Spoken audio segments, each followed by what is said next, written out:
मैंने प्रत्येक बार प्रयास किया पिताजी, तपस्या भी की, किंतु अगली बार फिर से मैं आपकी बात समझने में विफल हुआ।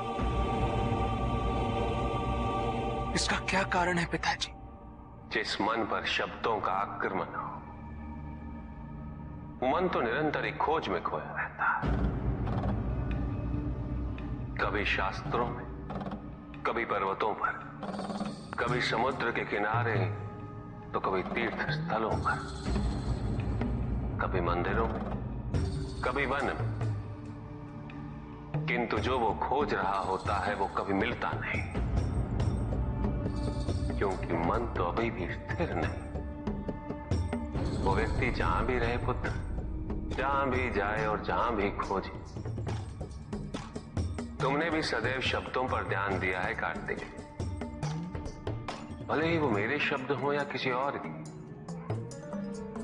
तुम्हारी प्रतिक्रिया तो उन शब्दों पर ही आती, और जो मन केवल शब्दों को सुनता है,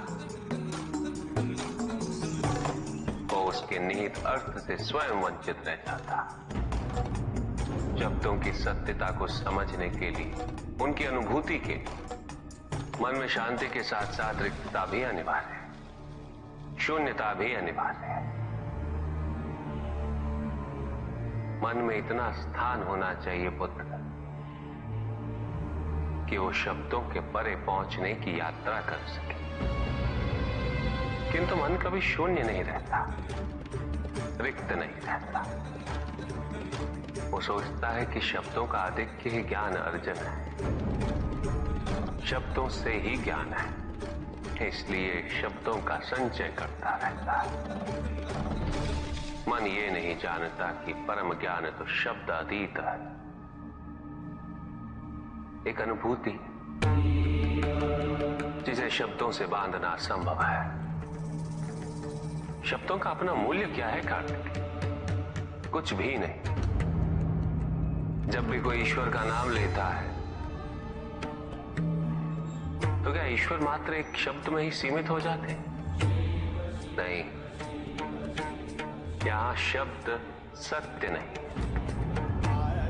सत्य है वो अनुभूति जो इन शब्दों में विद्यमान है।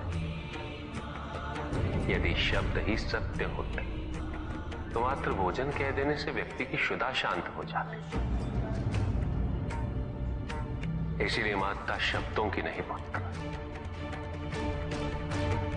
उस अनुभूति की है जो उन शब्दों से संबद्ध है। यदि शब्द नहीं भी होते तो वे ईश्वर अवश्य होते। यदि शब्द नहीं भी होते तो सुख और दुख की अनुभूति अवश्य होती, जल की शीतलता की अनुभूति होती,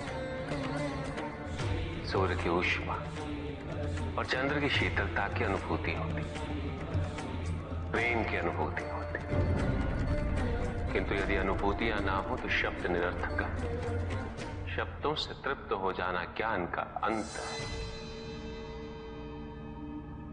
अज्ञानता का प्रारंभ है।